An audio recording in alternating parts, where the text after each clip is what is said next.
Alors, bonjour tout le monde. Marc-André, je suis un alcoolique. Aujourd'hui, on va voir le chapitre de la deuxième étape dans notre gros livre des alcooliques anonymes qui s'intitule Nous, les agnostiques. Alors, on sait que quand on parle de foi, quand on parle de spiritualité, de principes spirituels, de principes religieux, c'est un obstacle souvent que les membres sont confrontés dans leur vie personnelle. Alors, on va essayer d'approfondir un peu la compréhension de qu'est-ce que Bill a essayé de nous transmettre dans le chapitre 4, Nous, les agnostiques, parce qu'on sait que beaucoup d'alcooliques n'arrivent pas avec la foi là, comme ça gratuite, et même on va voir dans les prochains chapitres que même ceux qui avaient la foi ne la vivaient pas d'une manière saine. Ça n'a pas empêché ces personnes-là qui avaient une foi en une croyance d'aller dans la déchéance de l'alcoolisme. Ça les a pas empêchés d'aller là. C'est juste qu'on va découvrir à travers le programme pourquoi, c'était quoi l'obstacle. Alors, je vais commencer à la page 50 dans le gros livre. On dit dans les chapitres précédents, vous avez eu des notions sur l'alcoolisme. Nous espérons que vous pourrez établir une distinction nette entre l'alcoolique et le non-alcoolique. Hein? Déjà en partant, on ne parle pas de l'alcoolisme, mais on parle déjà de l'alcoolique et du non-alcoolique. On parle de la personnalité aussi. Si vous ne parvenez pas à renoncer à l'alcool alors que vous le désirez sincèrement, et si lorsque vous buvez, vous avez peu de contrôle sur la quantité que vous prenez, il est probable que vous êtes un alcoolique, que vous êtes alcoolique. Alors, il y a juste la personne elle-même qui peut se déclarer alcoolique. Il n'y a pas personne d'autre. C'est toi, c'est quelque chose qui est personnel. Il y a juste toi qui peux décider si c'est un problème, si tu as un problème avec la consommation d'alcool.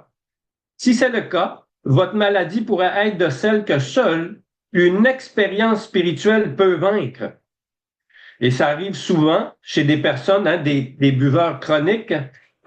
Beaucoup de membres vont essayer les méthodes traditionnelles et ça n'a pas fonctionné. Alors que lorsqu'ils arrivent dans Alcoolique Anonyme, avec l'application du programme, ils connaissent enfin un réveil spirituel. L'obsession de boire est chassée par le fait même. Alors on dit une démarche de ce genre peut sembler impossible à celui qui croit être athée ou agnostique. Mais ne rien entreprendre signifie courir à la catastrophe, surtout si l'on est un alcoolique du type irrécupérable. Faire face à l'alternative de boire ou de mourir d'alcoolisme ou de vivre en adoptant pour un mode de vie spirituel n'est pas toujours facile. Ce n'est pas si difficile non plus. Environ la moitié de nos premiers membres se trouvaient exactement dans ce cas. Au début, certains d'entre nous cherchaient à éviter la question, espérant contre toute espérance qu'ils n'étaient pas de véritables alcooliques. Après quelque temps, nous avons dû accepter le fait qu'il fallait donner un fondement spirituel à notre vie, sinon. Alors quand on dit sinon avec trois petits points, là, ça veut dire qu'il y a des conséquences. Et les conséquences de l'alcoolisme, on les connaît tous. Hein? On a tous vécu, si on est là aujourd'hui, c'est parce qu'on a vécu la déchéance de l'alcoolisme, l'enfer ce mal. Hein? Bill, il dit ce mal de l'alcoolisme. Et pour une référence là, pour ce chapitre au complet, si vous voulez le prendre en note, c'est à la page 409 dans le gros livre des expériences spirituelles. C'est quelqu'un qui raconte son histoire et le titre, c'est Submergé d'émotions. Et pour vraiment là, comprendre un peu ce qu'il veut nous expliquer, le début du chapitre est à la page 409, mais il y a des passages à la page 413, 414 qui sont vraiment intéressants à lire. Hein, parce qu'on sait que les expériences personnelles, c'est la confirmation que le programme a fonctionné pour ces membres-là. Ensuite, on dit, peut-être est-ce votre cas, mais gardez courage. Nous n'étions pas loin de la moitié à nous croire athées ou agnostiques. Notre expérience prouve que vous ne devez pas être déconcertés. Alors, il y a de l'espoir, même si tu es athée, agnostique, croyant, ancien croyant, hindou, bouddhiste, musulman, sans aucune, pour le programme, là, peu importe la religion qu'on est, le sexe, l'âge, ça n'a pas d'importance. L'important, c'est que c'est un cheminement personnel.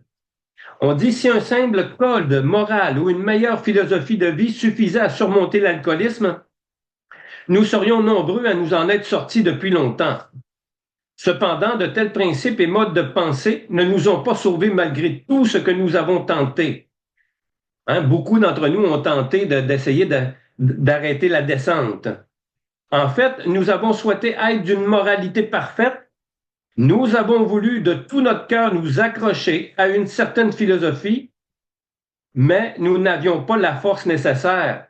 Hein, les lendemains de veille, là, quand la conscience reprenait le dessus et qu'on réfléchissait à ce qu'on a fait la veille, là, il y avait quelque chose qui nous parlait il y a quelque chose qui ne va pas chez Marc-André. Alors, c'est le raisonnement, hein, il y avait une forme de raison qui revenait le lendemain de veille. Je prenais conscience là, que, puis souvent, j'allais chercher qu'est-ce que j'avais fait la veille ou qu'est-ce que j'avais dit la veille. Hein, c'est ça la deuxième étape, perdre la raison. La première étape, perdre la maîtrise de notre vie. La deuxième étape, c'est perdre notre raison. On perd la raison. On dit à la page 51, nos possibilités humaines dirigées par notre volonté n'étaient pas suffisantes. Nous avons lamentablement échoué. Alors, il y a une référence pour ça là, à la page 78-79 dans notre 12-12 à la sixième étape. Alors, ça sera, quand on dit, là, je vais utiliser mon prénom, j'aime bien utiliser mon prénom parce que c'est, tu sais, on parle souvent du nous, mais lorsque je m'approprie le programme et la lecture avec mon prénom, c'est comme si je l'intégrerais plus pour moi-même. Alors, quand on dit, là, la page 78-79, nous voulons juste, Marc-André veut juste ce qu'il faut de perfection pour lui permettre de se débrouiller dans la vie, suivant bien sûr les diverses idées qu'il a de ce minimum. Alors, selon sa volonté personnelle, Marc-André va y aller avec ce qu'il pense seulement. Ainsi donc, entre les enfants et les adultes, il y a la même différence qu'en tendre vers un objectif que l'on se fixe soi-même et l'objectif parfait déterminé par Dieu. Alors, c'est de tendre vers ça tout simplement. Ensuite, on dit, un petit peu plus bas, notre impuissance nous posait un véritable dilemme. Il fallait trouver une force grâce à laquelle nous pouvions vivre et ce devait être une puissance supérieure à nous-mêmes. Hein? Moi, là, avant de vous rencontrer, là, j'avais l'impression que j'existais. Je ne vivais pas parce que je ne savais pas vivre. J'avais un mal de vivre qui était constant. Et j'ai découvert que je faisais simplement exister, tout simplement. J'étais régulièrement en mode survie. Je survivais. Je ne vivais pas. Je ne ressentais rien. Je voulais rien ressentir. Alors, évidemment, mais où et comment trouver cette puissance? Et c'est ça le but du gros livre. On va nous montrer comment. C'est justement le sujet de ce livre. Le but principal est de vous permettre de découvrir une puissance supérieure à vous-même qui résoudra votre problème. Nous avons donc écrit un livre qui, nous croyons, qu'il est autant spirituel que moral. Cela signifie, bien sûr, que nous allons parler de Dieu. Voilà une difficulté pour les agnostiques. On dit lorsque nous parlons avec un nouveau, nous voyons souvent l'espoir se dessiner sur son visage, pendant que nous discutons de son alcoolisme et que nous lui présentons notre mouvement. Mais nous voyons sa figure se rembrumir lorsqu'il est question de spiritualité, surtout lorsque nous mentionnons le nom de Dieu, car nous venons de lui rappeler un sujet qu'il croyait avoir évité avec soin ou qu'il avait ignoré complètement. Nous savons ce qu'il ressent, comme lui. Nous avons eu des préjugés et avons douté sincèrement. Hein, on parle de défaut de caractère, d'une faiblesse de personnalité. Certains parmi nous se sont montrés violemment anti-religieux. Pour d'autres, le mot Dieu évoquait l'image de celui qu'on leur avait imposé dans leur enfance comme un être impressionnant. Un petit peu plus bas, on dit, nous avons cru alors avoir complètement abandonné l'idée de Dieu. Nous n'aimions pas l'idée de croire et de dépendre d'une puissance supérieure à nous-mêmes, qui était pour nous signe de faiblesse et même de lâcheté. nous regardions avec un profond scepticisme un autre défaut. Ce monde d'individus en guerre, de religions ennemies, de calamités inexplicables. Nous regardions avec mépris, encore un défaut, une faiblesse, les nombreuses personnes qui se disaient pieuses. Hein, quand on regarde les défauts de caractère qu'on nous propose, qu'on nous décrit, à la 7e étape, on nous dit que l'alcoolique, le tempérament alcoolique, c'est un tempérament qui est axé sur le négatif au lieu d'essayer de trouver ce qu'il y a de positif à travers les expériences, à travers les propos de quelqu'un d'autre, à travers les relations. Le tempérament alcoolique est souvent accroché sur le négatif, sur la volonté déchaînée. Ensuite, on dit, les nombreuses personnes qui se disaient pieuses. Comment un être suprême pouvait-il être mêlé à tout cela? Et de toute façon, qui pouvait savoir ce qu'était un être suprême? Nous étions alors remplis d'admiration et d'émerveillement, mais ce n'était qu'une impression superficielle et vite envolée. Un petit peu plus bas, on dit, oui, nous, les agnostiques, avons eu ces pensées et ces expériences. Cependant, nous tenons à vous rassurer tout de suite, aussitôt que nous avons réussi à mettre de côté nos préjugés, hein, alors nos idées préconçues, et que nous avons démontré le plus petit désir de croire en une puissance supérieure, déjà les résultats ont commencé à se faire sentir. Hein, on parle d'ouverture d'esprit, de bonne volonté. Mon parrain me disait, fais semblant, Marc-André. Fais juste essayer, fais semblant. Fais comme si. Ah, on en parle, un fait comme si dans le vivre sans alcool. Et je peux vous confirmer que j'ai fait semblant et à mon insu, ça a fonctionné. J'ai pas forcé, j'ai juste fait semblant. Et pas juste avec la spiritualité, dans toutes sortes d'autres domaines, je faisais semblant pour me rendre compte que ça fonctionnait à la fin. Et c'est comme ça que j'en suis venu à croire, hein, parce que c'est ça que notre deuxième étape nous dit. Nous en sommes venus à croire. On dit, même si personne d'entre nous ne pouvait définir ni bien comprendre cette puissance qui est Dieu, à notre grand soulagement, nous avons découvert qu'il n'était pas nécessaire de prendre la conception de Dieu de quelqu'un d'autre. C'est personnel, c'est intime, c'est une relation entre moi et ma puissance supérieure, tout simplement. Notre conception personnelle, aussi inexacte fût-elle, nous permettait de nous rapprocher de lui et d'établir un contact. Aussitôt admise l'existence possible d'une intelligence créatrice, d'un esprit de l'univers sous-tendant la totalité des choses, nous avons senti que nous devenions plus forts et plus aptes à nous diriger, à condition, toutefois, de franchir d'autres étapes bien simples. Hein, il y a une condition de franchir d'autres étapes, le reste du programme. Et ça va se développer. Ma puissance supérieure, ma relation va se développer à travers le reste des étapes. Ensuite, on dit,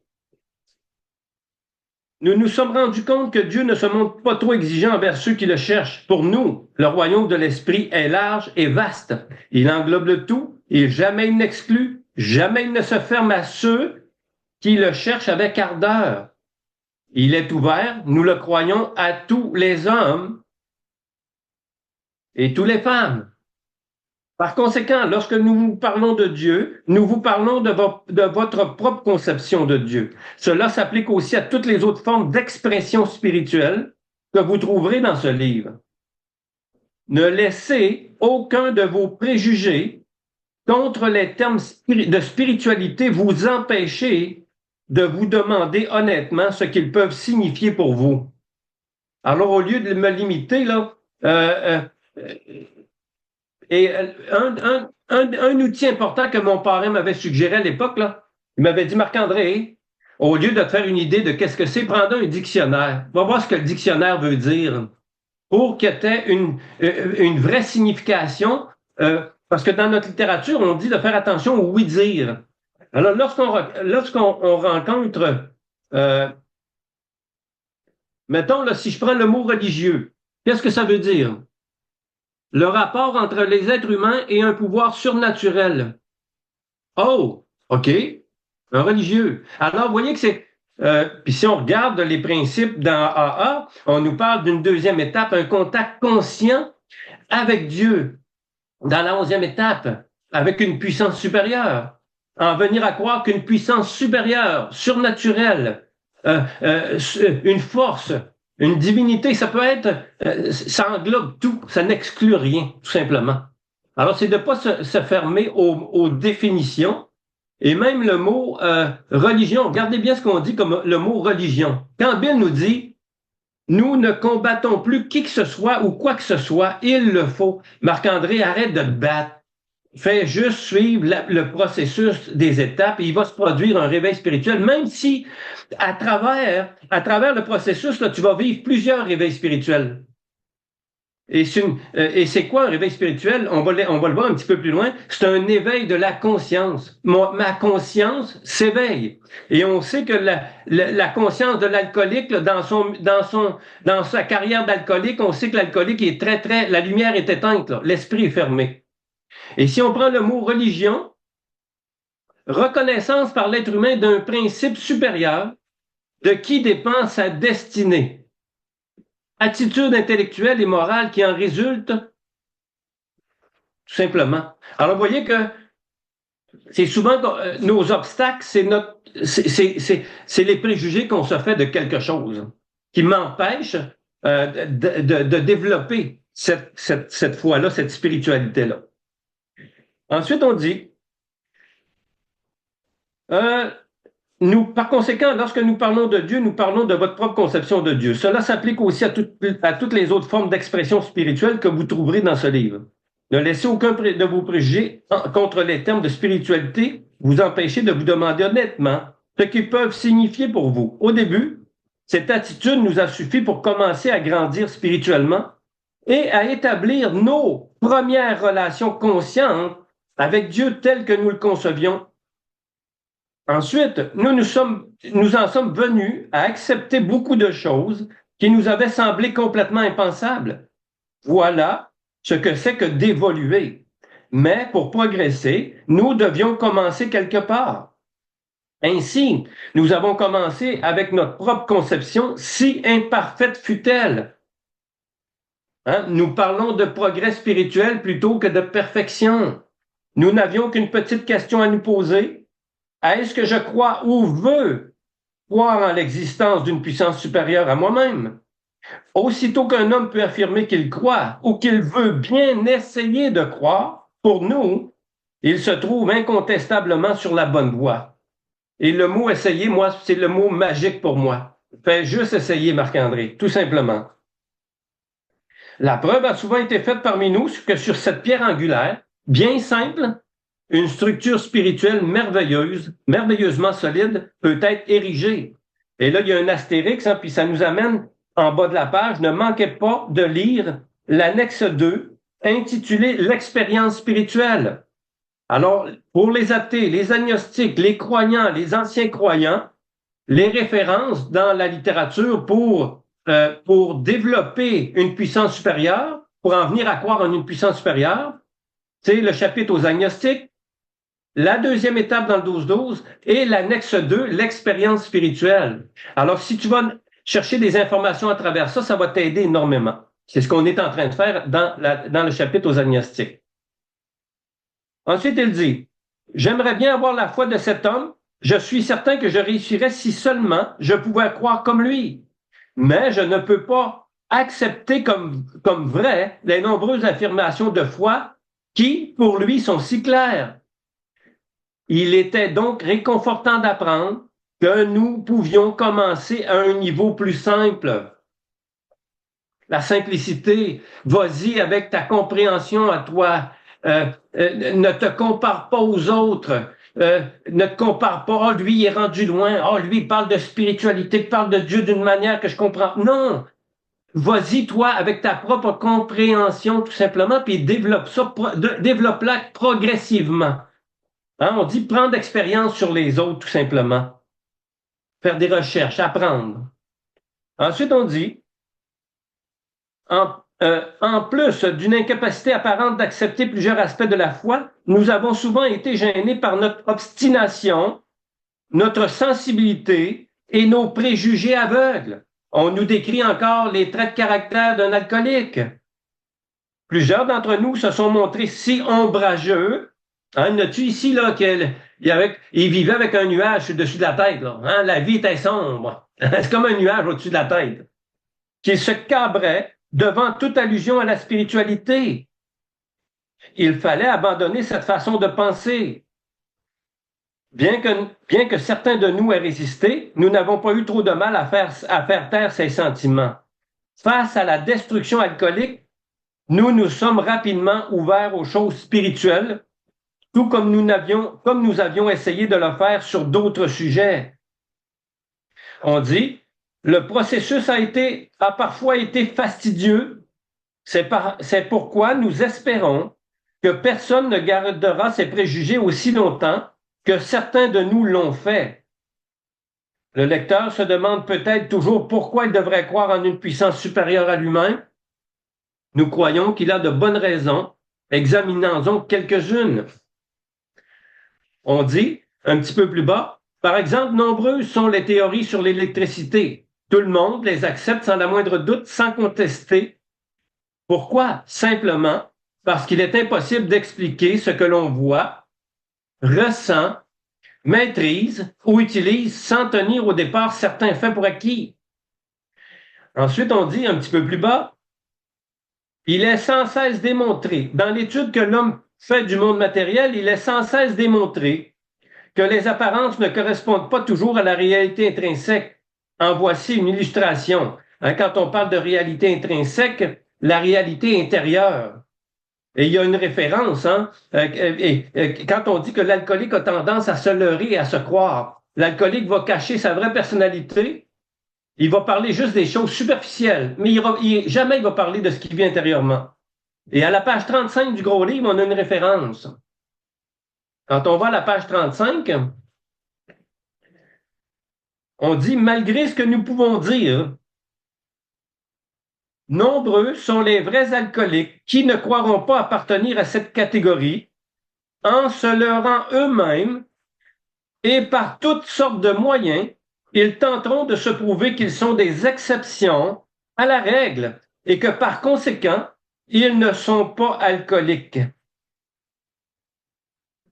Dieu sait les nombreux et pénibles efforts que nous avons faits pour tenter de boire comme tout le monde. Hein, l'alcoolique, là, c'est un long cheminement, hein, une série d'humiliations pour admettre notre impuissance devant l'alcool. C'est long, c'est périlleux, c'est pénible. Parce qu'on se ment soi-même. L'alcoolique a tendance à se leurrer puis à se croire. On dit,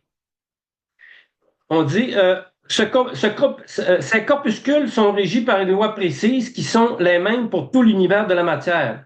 Voilà ce que la science nous enseigne. Nous n'avons aucune raison d'en douter. En revanche, lorsque nous demandons de présumer qu'à l'origine de ce monde matériel et de cette vie, telle que nous les voyons, il y a une intelligence créatrice, directrice et toute puissante. Tout de suite, nos instincts pervers refont surface et nous nous ingénions à nous persuader que ce n'est pas ainsi. Nous lisons des livres savants et nous nous livrons à des discussions oiseuses pour nous convaincre que l'univers peut s'expliquer sans l'existence de Dieu. Hein, quand on parle des instincts pervers, c'est à la 4e étape, dans le 12-12, à la page 49. Hein, lorsqu'un instinct sort de son orbite, on se prépare à de sérieux ennuis. Ensuite, page 56, toujours dans notre gros livre, au lieu de reconnaître que nous sommes seulement les agents intelligents de l'affaire et les fers de lance d'un univers toujours en évolution et créé par Dieu, nous, agnostiques et athées, avions choisi de croire que l'intelligence humaine était le premier et le dernier mot, l'alpha et l'oméga, le début et la fin de tout. C'était un peu prétentieux, n'est-ce pas?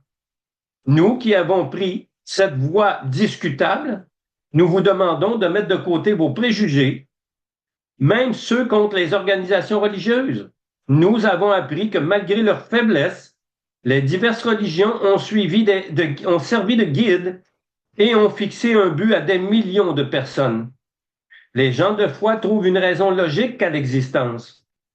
Quant à nous, nous n'avions absolument aucune conception raisonnable. Nous prenions plaisir à mettre en pièces les croyances et les pratiques spirituelles, alors que nous aurions pu voir que des personnes spirituelles de toute race, couleur et confession démontraient un degré de stabilité, de bonheur et de dévouement que nous aurions pu chercher à imiter. Je sais pas vous autres, là, mais moi, les gens heureux, là, ils me tombaient et qui me dérangeaient. Les gens qui souriaient, qui étaient heureux, me dérangeaient au plus haut point. Je pouvais pas, je trouvais qu'ils étaient hypocrites, qu'ils étaient menteurs, alors que c'est moi qui étais malheureux. Alors que ces gens-là, ils étaient heureux de vivre. L'alcoolique, hein, la perception, les préjugés. Et je peux vous dire que j'ai jugé des personnes chez un perron d'église. Oh, quand ils sortaient de l'église avec leurs petites plumes, les madames, hein, ils sortaient là, avec le chapeau, la petite plume sur la tête, là, puis que je les entendais là, parler, puis que je les jugeais. Ah, regarde le nom, elle, l'hypocrite, la menteuse. Aïe, aïe, aïe, malade! Première page du gros livre. Marc-André est malade. Il ne sait pas à quel point. Je l'ai découvert dehors. Je l'ai découvert. Je peux vous le dire. Ensuite, on dit, à la page 57, l'expérience nous a enseigné que ce sont des questions qui ne devraient pas nous inquiéter dans l'optique qui nous intéresse. Il revient à chacun de régler ces questions lui-même. Alors, ton développement spirituel, c'est pour développer ta foi, c'est personnel, c'est à toi. Cependant, il est un point sur lequel ces hommes et ces femmes s'accordent de façon remarquable. Tous ont développé une foi en une puissance supérieure à eux-mêmes et, depuis, croient en elle. Dans tous les cas, cette puissance a accompli le miracle, l'humainement impossible. Il y en a-tu ici là, qui ont eu l'impression que l'obsession de boire a été enlevée par miracle, par magie? Du jour au lendemain, là, hop, la pensée de boire est partie, est disparue. C'est ce qui m'est arrivé, moi. Me réveiller le lendemain matin, me coucher le soir en pensant à la boisson, et le lendemain matin, je me réveille. Je dis, oh, qu'est-ce qui se passe là? Même à ma première rencontre dans A, il s'est passé quelque chose dans mon esprit. Je me suis senti libéré de l'obsession. La pensée est revenue par la suite, à quelques occasions. Puis, après ma 5e étape, le lendemain, l'obsession est disparue pour de bon, elle n'est jamais revenue. Jamais, jamais, jamais. Alors, pour moi, c'est un miracle et j'ai aucun doute là-dessus, que ça m'a été enlevé par miracle. Il y en a qui vont le vivre d'une manière subite. D'autres, ça va être progressif. Hein? Quand on prend l'exemple de notre cofondateur, Dr. Bob, Dr. Bob s'en prit 2 ans et demi pour chasser l'obsession de boire. Alors que Bill, lui, a eu son réveil spirituel. Comme ça, pouf, hein, sur son lit d'hôpital. Maintenant. Alors, chaque individu, c'est différent pour chaque individu. Ensuite, on dit, des milliers d'hommes et de femmes, en chair et en os, affirment catégoriquement qu'après en être venus à croire en une puissance supérieure à eux-mêmes, après avoir adopté une certaine attitude envers cette puissance et avoir accepté de se prêter à certaines choses simples, ils ont vu un changement spectaculaire s'opérer dans leur façon de vivre et de penser. Alors, regardez bien, on va aller voir qu'est-ce qui se produit. 12e étape. On parle du réveil spirituel, on l'explique d'une manière qui, pour moi, il n'y a pas d'autre manière de l'expliquer. Quand on dit là, quand on dit ici là, il s'est produit en peu de temps. Ces gens se sont sentis envahis par un nouveau sentiment de force, de paix, de bonheur et de discernement. Ce changement s'est produit en peu de temps après qu'ils ont eu rempli certaines exigences de bon cœur. Et regardez ce qui se passe à la page 121 du 12-12. Il y a peut-être autant de définitions du réveil spirituel qu'il y a de personnes qui l'ont vécu.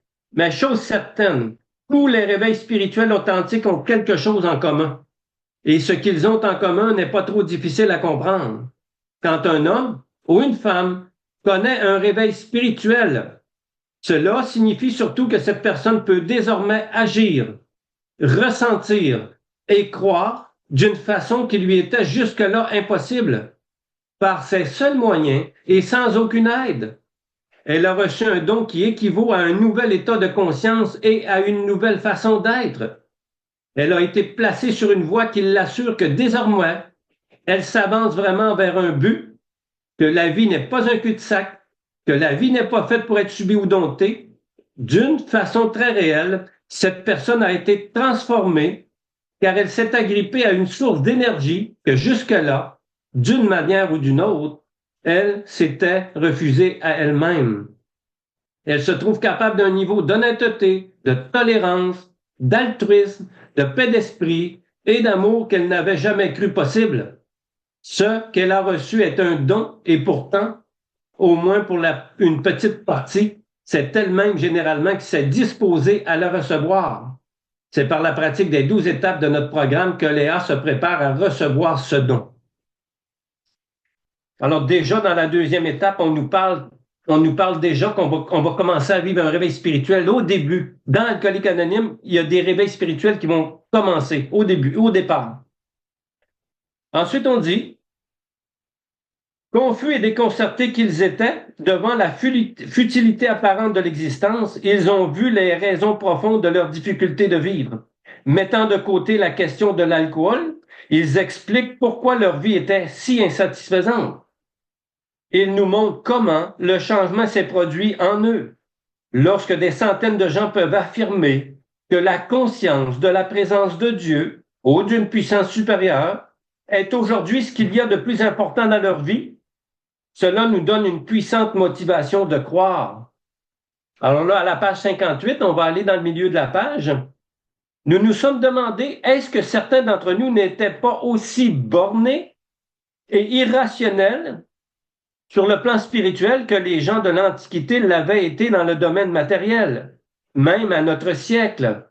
Alors encore des traits de caractère, hein, rationnel, irrationnel, borné.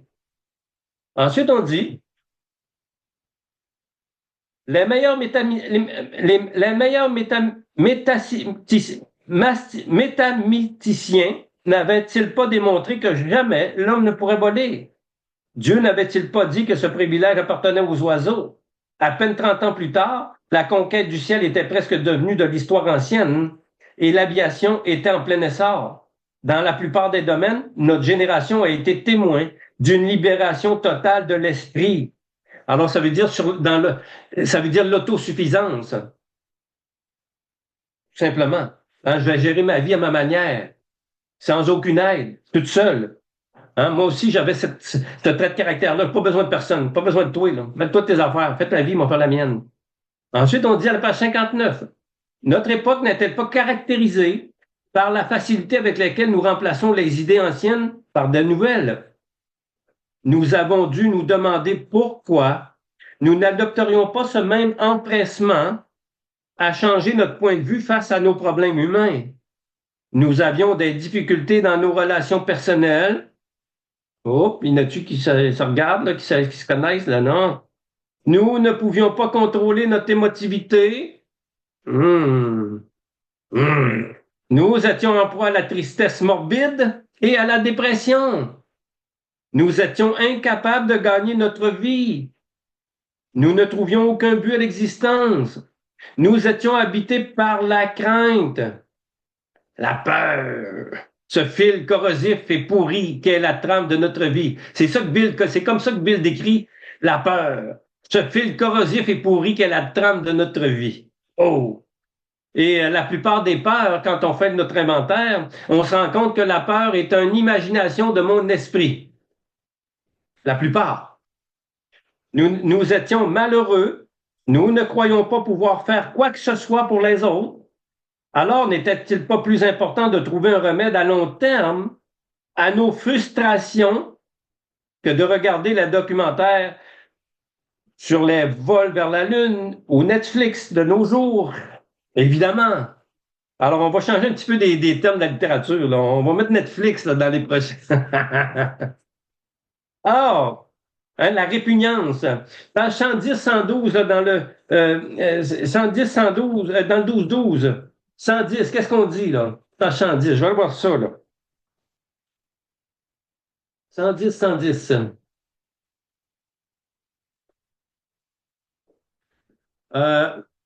Page 110. Oui, quelque chose de très profond, nous nous souvenons, se rebellait sans cesse contre l'idée de nous incliner devant quelque Dieu que ce soit. Plusieurs d'entre nous pouvaient eux aussi prouver, à l'aide d'une logique solide, que Dieu n'existe pas.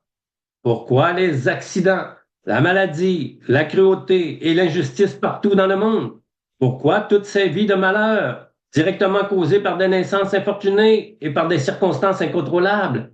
Et il ne saurait y avoir là de justice et par conséquent pas de Dieu non plus. Alors on va se servir, hein, on va sortir, on va prendre des justifications extérieures, des situations extérieures pour te convaincre qu'il n'y a pas de Dieu, il n'y a pas d'existence, il n'y a pas de puissance supérieure.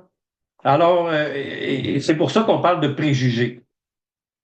Ensuite, on dit, lorsque nous avons vu d'autres résoudre leurs problèmes simplement par leur confiance en l'esprit de l'univers, nous n'avons pas pu faire autrement que de ne plus douter de la puissance de Dieu. Nos idées ne menaient à rien. L'idée de Dieu, d'un Dieu fonctionnait. Un petit peu plus bas, on dit, nous, agnostiques et athées, demeurions convaincus que l'autosuffisance réglerait nos problèmes. Lorsque d'autres nous ont montré qu'ils s'en étaient sortis par la puissance de Dieu, nous avons commencé à nous sentir comme ceux qui avaient prétendu que les frères White ne pourraient jamais voler. On dit ce n'est pas par hasard, ce n'est pas un hasard si nous avons reçu la faculté de raisonner, de remettre en question les messages de nos sens et de tirer des conclusions. C'est là un merveilleux attribut de l'homme. Nous qui sommes enclins à l'agnosticisme, nous ne serions pas satisfaits d'une proposition qui ne se prête pas à une étude et à une interprétation rationnelle. Hein, on a vu dans l'expérience spirituelle que Bill nous dit que il y a un principe, je vais aller le lire pour pas gâcher la sauce, là, je vais aller le lire. Les vrais mots. Hein, on met les vrais mots, c'est bonne chose. Là. La page 634. Voilà la page 634. On dit à cette page, nous désirons insister sur le fait que tout alcoolique peut se rétablir s'il est capable de faire face honnêtement à ses problèmes à la lumière de notre expérience, pourvu qu'il ne ferme pas son esprit au concept d'ordre spirituel. Et il ne peut pas réussir en adoptant une attitude d'intolérance ou de rejet agressif. À notre avis, l'aspect spirituel de notre programme ne devrait poser de difficulté à personne. La bonne volonté, l'honnêteté et l'ouverture d'esprit sont les éléments nécessaires pour le rétablissement. Ils sont même indispensables. Et là, on nous dit, il existe un principe qui empêche toute acquisition de connaissances, qui démolit tous les arguments et qui ne peut manquer de garder un homme dans l'ignorance perpétuelle.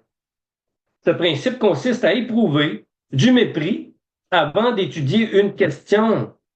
Alors, c'est pour ça que notre ami Bill nous a proposé, hein, il nous a suggéré, puissiez-vous vous mettre à l'étude de ces étapes. On en parle même dans le vivre sans alcool, en parallèle d'étudier le gros livre avec le 12-12 en parallèle. Bill, il l'a écrit pas Bill, mais les membres de l'époque l'ont écrit dans le vivre sans alcool. C'est écrit aussi dans le gros livre, dans les expériences personnelles. Ensuite, on était rendu... Oui, on était rendu là. C'est pourquoi nous éprouvons de la difficulté à expliquer pourquoi notre foi est rationnelle, pourquoi nous trouvons plus sain et plus logique de croire que de ne pas croire, et pourquoi nous disons que notre ancienne façon de penser était vague et sans consistance, puisqu'elle nous menait au doute et nous forçait à conclure « nous ne savons pas ». Hein, le doute, un autre défaut de caractère, une autre faiblesse. Lorsque nous sommes devenus alcooliques brisés par un malheur auto-imposé, oh, ça m'a fait mal. Ça a passé de travers la première fois que j'ai lu ça, là, parce que je pensais que c'était la faute de ma mère, des juges, des avocats, des policiers, de toutes les personnes qui m'avaient tendu la main. Alors là, on me dit que c'est ma faute. Oh, je suis responsable. Ça a passé de travers la première fois. Alors, lorsque nous sommes devenus alcooliques brisés par un malheur auto-imposé, impossible à retarder ou à éviter, nous avons dû courageusement faire face à un choix. Ou Dieu est toute chose, ou il n'est rien. Ou Dieu existe, ou il n'existe pas. Quel serait ce choix? À ce stade de notre démarche, nous étions carrément en face de la question de la foi. Nous ne pouvions pas la contourner. Certains parmi nous étaient déjà bien engagés sur le pont de la raison, vers les rives souhaitées de la foi. La connaissance et la promesse d'un monde nouveau avait fait briller leurs yeux fatigués et redonné courage à leur cœur languissant. Hein, Bill nous l'a raconté dans son histoire. Il s'est passé quelque chose dans le cœur d'un homme et cette chose avait réussi l'impossible. Alors, hein, on en parle souvent que euh, oui, il y a un réveil spirituel, mais le réveil spirituel nous amène dans le cœur directement. Qu'est-ce qui se passe? C'est quoi le cœur de Marc-André? Ensuite, on dit un petit peu plus loin. Cette réaction était naturelle, mais examinons la question de plus près. Sans que nous le sachions, n'était-ce pas une sorte de foi qui nous avait conduits là où nous étions?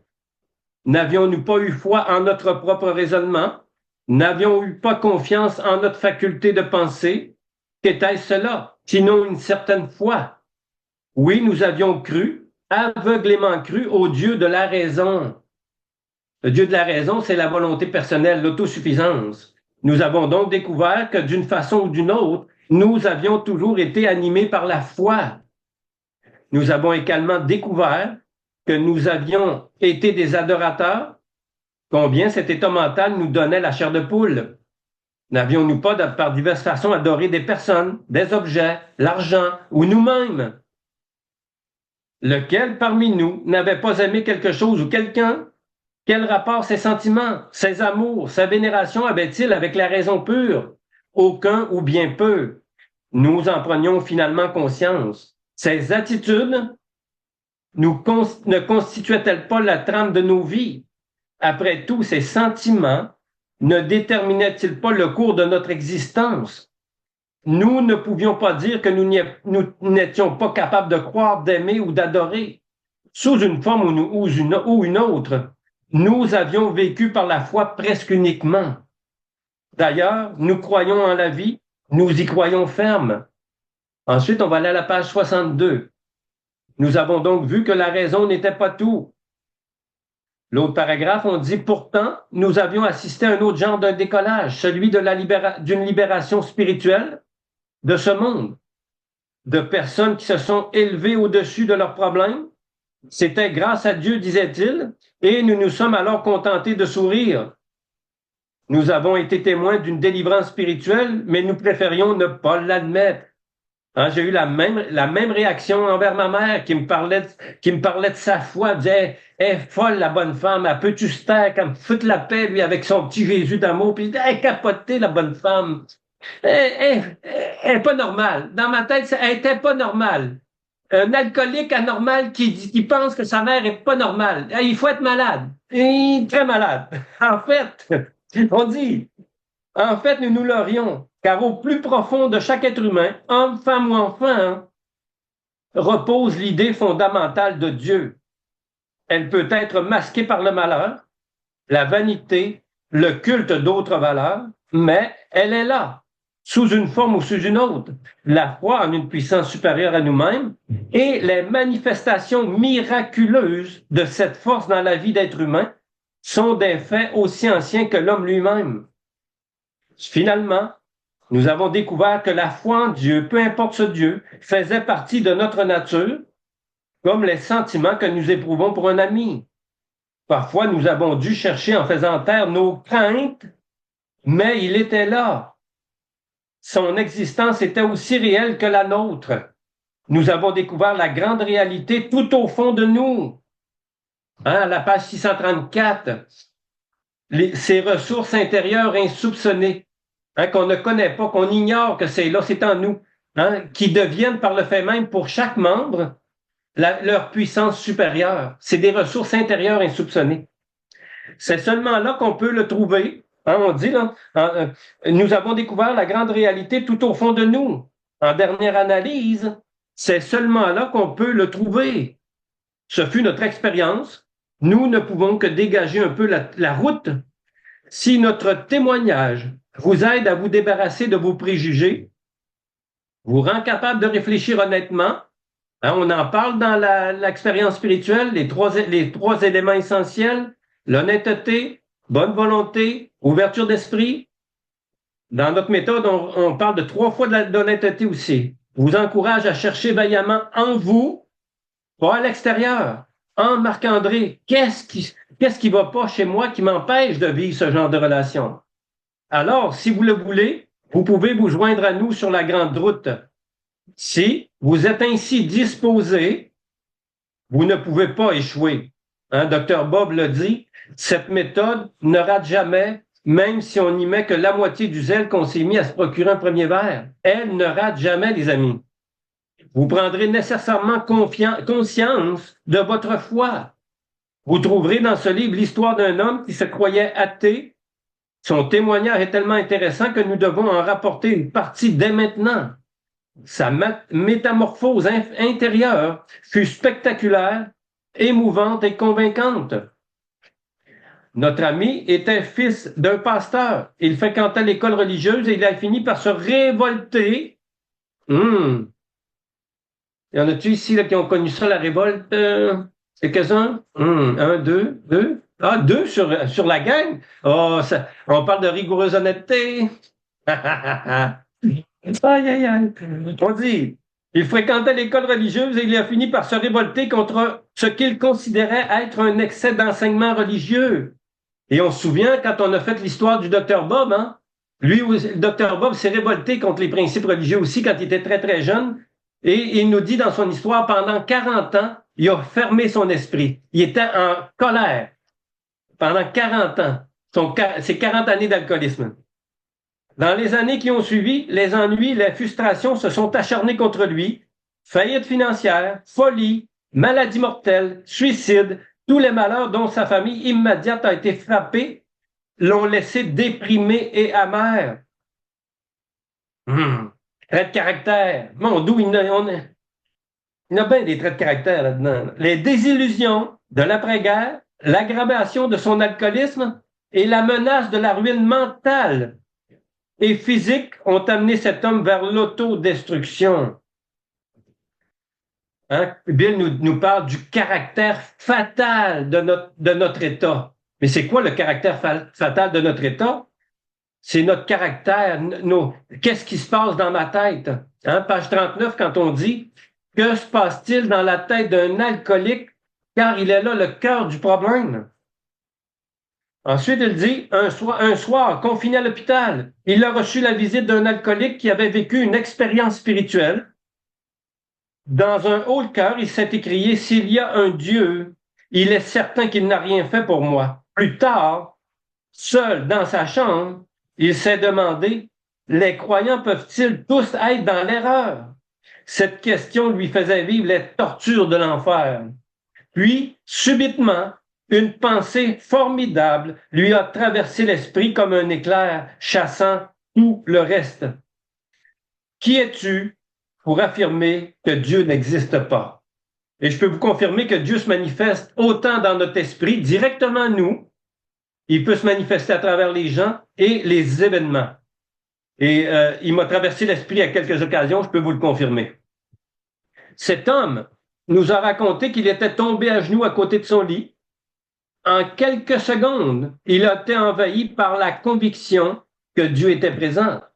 Il a ressenti comme une vague de certitude et de majesté déferler en lui et le submerger. Les barrières qu'il avait érigées pendant des années s'abattaient. Il se trouvait en présence de la puissance et de l'amour infini. Il avait traversé le pont vers le rivage. Pour la première fois, il avait conscience de la présence de son Créateur à ses côtés. Ainsi fut mise en place la pierre angulaire de la vie de notre ami. Aucune vicissitude, aucune difficulté ne l'a ébranlé. Son problème d'alcoolisme a été éliminé. Cette même nuit, il y a plusieurs années, il a disparu. Sauf à quelques occasions, l'idée de boire n'est plus jamais revenue. Dans ces moments-là, il était pris d'une grande répulsion. Apparemment, même s'il avait voulu, il n'aurait pas pu boire. Dieu lui avait rendu la raison. Et je suis convaincu ici là, que même ceux qui, par moments où la pensée de boire revient, je suis convaincu qu'il y a quelque chose en vous qui vous empêche d'y retourner. J'en suis convaincu. Même si j'essaierais de me convaincre, là, en ce moment même, Marc-André va prendre un verre. Non, non, je sais qu'il y a quelque chose en moi qui m'en empêche. Et c'est ça la beauté, c'est que quand Bill dit, Nous ne combattons plus qui que ce soit ou quoi que ce soit, même l'alcool. On arrête de se battre avec ça, on fait la paix avec ça. Il dit, n'est-ce pas là une guérison miraculeuse? Pourtant, les éléments en sont simples. Les circonstances l'ont amené à croire. C'est quoi les circonstances? Il a rencontré un homme qui lui a transmis son expérience. À travers sa déchéance d'alcoolique, il s'est identifié. Et la personne lui a raconté son réveil spirituel. Il a pris exemple sur l'autre. Et lui, à son tour, il a connu son réveil spirituel. Ensuite, elle dit, il s'est offert humblement à l'auteur de ses jours, puis il a su. Nous aussi avons retrouvé la raison grâce à Dieu. Pour cet homme, la révélation a été soudaine. Alors, si vous êtes ici aujourd'hui, c'est parce que vous avez retrouvé une certaine raison. Peut-être pour d'autres, le changement est plus lent, mais il est venu à tous ceux qui l'ont cherché en toute honnêteté. Quand nous nous sommes approchés de lui, il s'est révélé à nous. Page 53. Qu'est-ce qu'on dit à la page 53?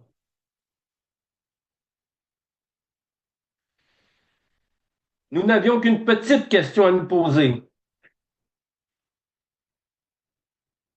Est-ce que je veux croire ou croire en l'existence d'une puissance supérieure à moi-même? Aussitôt qu'un homme peut affirmer qu'il croit ou qu'il veut bien essayer de croire, pour nous, il se trouve incontestablement sur la bonne voie.